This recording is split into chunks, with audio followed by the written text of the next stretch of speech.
Assalamualaikum warahmatullahi wabarakatuh. Waalaikumsalam warahmatullahi wabarakatuh. Selamat siang Bapak Ibu guru hebat. Pada kesempatan hari ini kita akan melakukan FGD Forum Group Discussion, yang mana kita akan gunakan forum ini sebagai refleksi untuk penerapan kurikulum merdeka di SMA 1 Kedung ini. Sebelum kita melakukan beberapa macam pembahasan, alangkah baiknya kita mendengarkan dulu sambutan dari Ibu Indah Muslihatun sebagai kepala sekolah. Terima kasih Pak Kak. Bismillahirrahmanirrahim. Assalamualaikum warahmatullahi wabarakatuh. Waalaikumsalam warahmatullahi wabarakatuh. Salam sejahtera teman-teman pada siang hari ini. Terima kasih atas kehadiran teman-teman semua. Saat ini kita akan bersama-sama melakukan refleksi IKM atau implementasi kurikulum merdeka. Ini kita sudah 1 tahun kemarin ya, 2022-2023 menerapkan IKM. Tentu ada banyak permasalahan yang timbul, ada tentunya juga manfaat-manfaat yang bisa kita rasakan. Maka pada kesempatan kali ini kita akan membahas bersama, merefleksikan bersama tentang kurikulum merdeka, penerapan kurikulum merdeka. Dan untuk FGD kita kali ini, supaya pembicaraan kita tertata runtut ya, maka kita akan menggunakan teknik 6 topi berpikir ya, dimana kita sudah siapkan. Ini ada topi putih, ada topi kuning, topi hitam, merah, hijau, dan biru ya. Masing-masing nanti ada perannya sendiri-sendiri ya. Untuk topi putih nanti kita akan menyajikan tentang data dan fakta, topi kuning akan menyajikan tentang hal-hal positif dari IKM, topi hitam tentang konsekuensi dan kerugian, topi merah tentang hal-hal yang terkait naluri dan emosi, topi hijau tentang alternatif solusi, dan topi biru nanti memberikan kesimpulan ya. Harapannya dari kegiatan refleksi ini ada hal-hal yang bisa kita tarik manfaatnya untuk penerapan kurikulum merdeka di tahun berikutnya ya. Harapannya terutama nanti pada topi hijau kita akan mendengarkan solusi atau alternatif solusi yang akan menjadikan penerapan kurikulum merdeka di SMA 1 Kedung ini menjadi lebih baik. Mungkin itu saja. Terima kasih teman-teman atas kehadirannya dan sumbangsih pemikirannya pada forum group discussion kali ini ya. Terima kasih. Assalamualaikum warahmatullahi wabarakatuh. Waalaikumsalam warahmatullahi wabarakatuh. Oke, terima kasih Bu Indah Muslihatun. Untuk pembahasan terkait dengan topik yang akan kita lakukan hari ini, ada dari topi putih itu dari Ibu Indah terkait dengan data dan fakta. Oke, monggo mungkin bisa dimulai. Terima kasih. Ini untuk topik putih, yaitu tentang data dan fakta. Ini saya bersama dengan Pak Sarani ya, untuk bisa menyajikan tentang data dan fakta dari implementasi kurikulum merdeka. Kita tahu bahwa ada hal yang membedakan antara kurikulum tambahan, yaitu P5 ya. P5 itu adalah proyek penguatan profil pelajar Pancasila.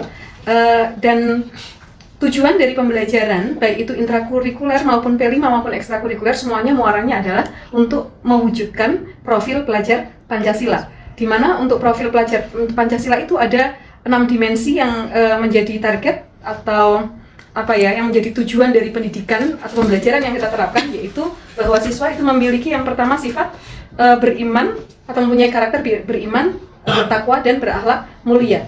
Kemudian yang kedua adalah berkebinekaan global, kemudian gotong royong, kemudian bernalar kritis, kreatif, dan mandiri. Jadi di semua pembelajaran baik itu intrakurikuler maupun P5 maupun ekstrakurikuler itu diarahkan atau muaranya adalah supaya siswa memiliki karakter Pancasila yang sudah kita sebutkan tadi ya, yaitu profil pelajar Pancasila. Nah, kemudian untuk P5 sendiri itu pada kegiatan di pagi hari atau kegiatan reguler itu diharapkan bisa atau secara aturan itu besarnya atau frekuensinya, intensitasnya adalah antara 20% sampai 30% dari keseluruhan kegiatan di pagi hari.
Terima kasih sebelumnya.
Dari Bapak Suni.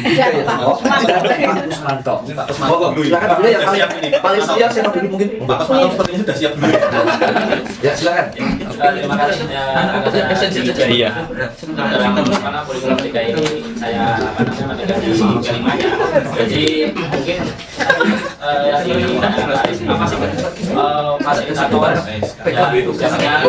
fasilitator di sini adalah sebagai yang memfasilitasi anak-anak. Maksudnya seperti ini. Dalam pembelajaran itu kadang anak bingung. Nah, bagaimana tugas kita sebagai fasilitator itu memberi fasilitas kepada anak-anak. Yang kemarin saya alami di B5 adalah mengenai kewirausahaan jajan tradisional yang dibungkus kekinian.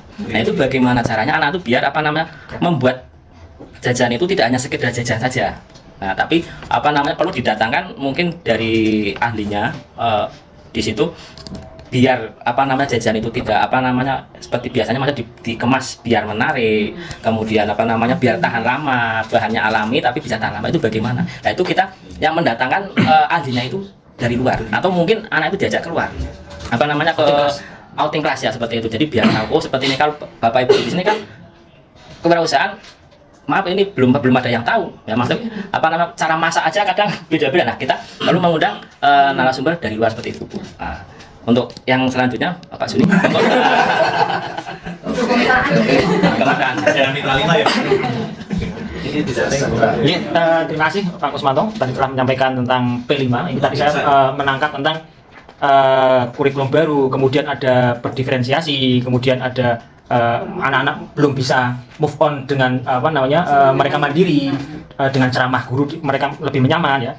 Ini kalau yang dulu kita kan masih teacher center, jadi ya guru ini lebih merangkang, lebih ceramah gitu kan. Anak-anak kadang kalau kita masuk, Pak kita jangan dengan nabi-nabi aja. Gitu. Jadi mereka sudah nyaman dengan dongeng guru. Gitu ya. Masalahnya setengah ustad. Nah, sekarang kita sudah mulai beralih ke student center. Dimana tadi Bu Indah sudah menyampaikan, Pak Sari sudah menyampaikan bahwa semua berpusat pada peserta didik. Kemudian tentang berdiferensiasi, memang benar dulu kita belum bisa atau belum pernah melaksanakan pembelajaran berdiferensiasi. Sekarang kita sudah dituntut untuk bisa memberikan pembelajaran berdiferensiasi, yaitu dengan tes awal diagnostiknya kita harus membedakan antara kinestetik, auditory dan visual. Nah dari situ nanti kita bisa memetakan antara anak yang suka dengan video, pembelajaran dengan video, ada yang dengan audio mendengarkan maupun dengan yang lainnya.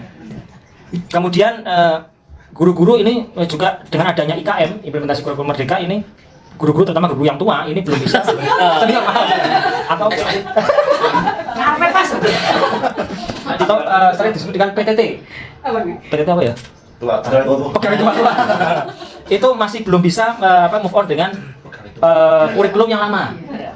Nah dari situ kita sebagai penyelenggara kurikulum merdeka ini harus mengadakan IHT. Ya, alhamdulillah kita sudah sering melaksanakan IHT tentang IKM, baik itu tentang pembuatan belajar, capaian pembelajaran, tujuan pembelajaran dan sebagainya. Dan yang di lapangan gimana Pak kira-kira? Kalau efek di lapangan ini kami sebagai guru yang muda-muda atau PMM, pengajar muda-muda, ini alhamdulillah kita sudah sering diminta tolong, walaupun sekedar diminta tolong, artinya mereka yang teman-teman PTT tadi mau belajar, terutama misalkan membuat kemarin ada IHT tentang penilaian, mereka tanya Pak misalnya gimana Pak, gimana? Alhamdulillah mereka sudah bisa menerima walaupun tidak semuanya. Terus yang terakhir tadi materi esensial ya. Di kurikulum merdeka ini kita memang tadi menarik, kita harus ada tidak semuanya materi kita harus tuntaskan. Kita mencari materi yang esensial. Tapi kendalanya tadi disampaikan, kita harus kayak di informatika misalkan. Kebetulan kami mengajar informatika di kelas 10 itu sudah ada materinya tentang pemrograman bahasa programan yang tingkat tinggi. Artinya mereka harus ada di pengenalan bahwa ini ada pemrograman, kemudian ya ada pengenalan awal. Kita tidak semata-mata langsung masuk kita coding, enggak. Nah itu perlu kita. Kadang-kadang pegang mouse aja belum bisa. Nah itu Bu, ada kejadian yang menarik Bu. Kelas 10 itu pegang mouse itu sampai keluar meja. Iya. Ada yang takut megang mouse itu megang jiji itu mah, jiji gitu.